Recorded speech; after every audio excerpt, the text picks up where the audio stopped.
Escape room operators of Reddit, what was the weirdest thing you've seen a group do?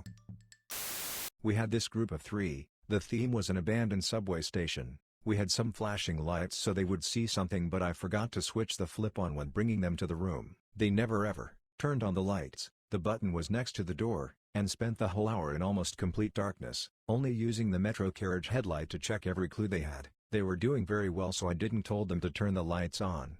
Then, the same group spent at least 10 minutes reassembling a skeleton, arguing which bone would go where because they thought they saw some marks on the fake bones. Still in almost complete darkness, after the skeleton was back in one piece they figured out it was useless and managed to find the final code and went out in time. Their main feedback was we really liked the darkness, it made it a bit difficult to navigate and read the clues, but the immersion was great. We tried the room without lights a few more times afterwards on groups we thought would not be complete idiots and made some minor changes to accommodate, like making it easier to navigate without bumping your feet everywhere. The lights off became the default setting in the end.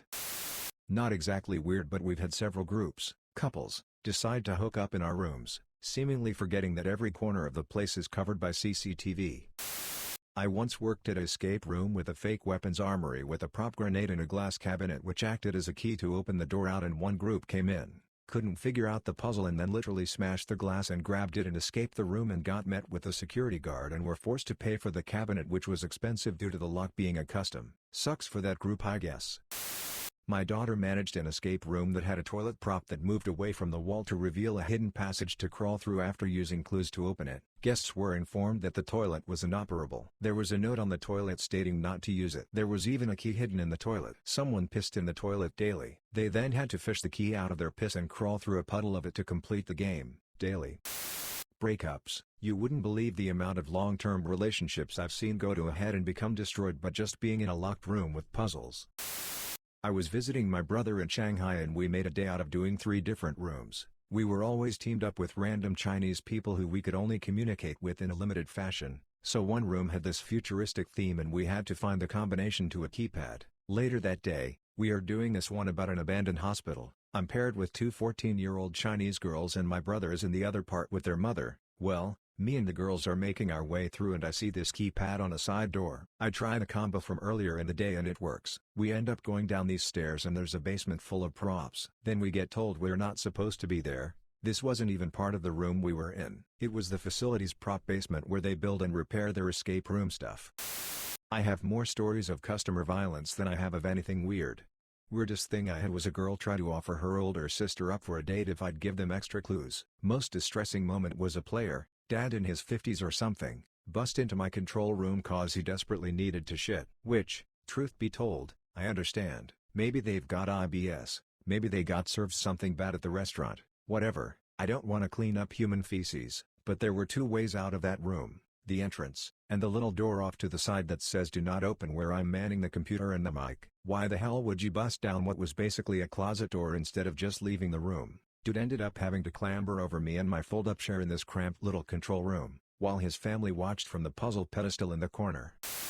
Okay, so I haven't worked there in about 18 months thanks to Corona, but back when I was running the rooms, I saw someone use their infant child to pick up a key in a metal barrel that they could not reach without finding a magnet. These guys completely ignored the do not enter sign on the barrel and lowered their kid in to get the keys, clearly ignoring the danger of live wiring and safety signs. Not an operator, but a friend of mine was telling me recently about one where the final clue to open the door was in a file on the desktop of a Windows computer. He's a DevOps and security professional, so naturally he turns off this computer, boots it into safe mode, gains access to the command line, uses that to access the files on the desktop, and solves the whole room in less than 5 minutes. I think the group then did the whole room properly but were pretty smug about their record. Not an escape room operator, but a family friend owns a few different escape rooms. She was showing us footage from one of their groups getting frustrated with a room, then busting out meth and just smoking it while still in the room.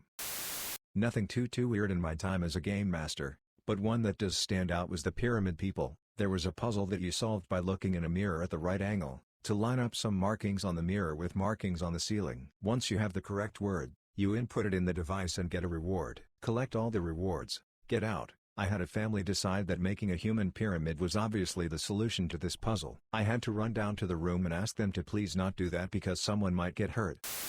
A guy once proposed in the escape room I worked at. It was very cute. He had us put the ring in a treasure chest, and proposed on one knee when she opened the box. On a less nice note, I've had men piss in the corner of the room before / piss in the toilet with the door open, which was super awkward as the office is next to the toilet, at the end of the long corridor, which means I had to watch them do this whilst walking to the control room. We had a puzzle door. You solve the puzzle, turn the crank and it opened. The door was on sliding rails and weighed about 400 pounds. Some dude ripped it off at rails and just moved it. Or, last group of the night, they were drunk and got frustrated so they stole a bunch of shit out of the room. We didn't notice until they left. They emailed us with a treasure map to find where they had hidden all the pieces through downtown. I waited until 8 a.m. the next morning, called the cops and the cops showed up with a guy, very hungover, and made him go get all the pieces. While he did that, I Googled him, found out what company he worked for, contacted their HR and offered them a company discount. His company booked and I informed their HR department that their employee was banned from the facility. Thanks for listening. Subscribe for more daily videos.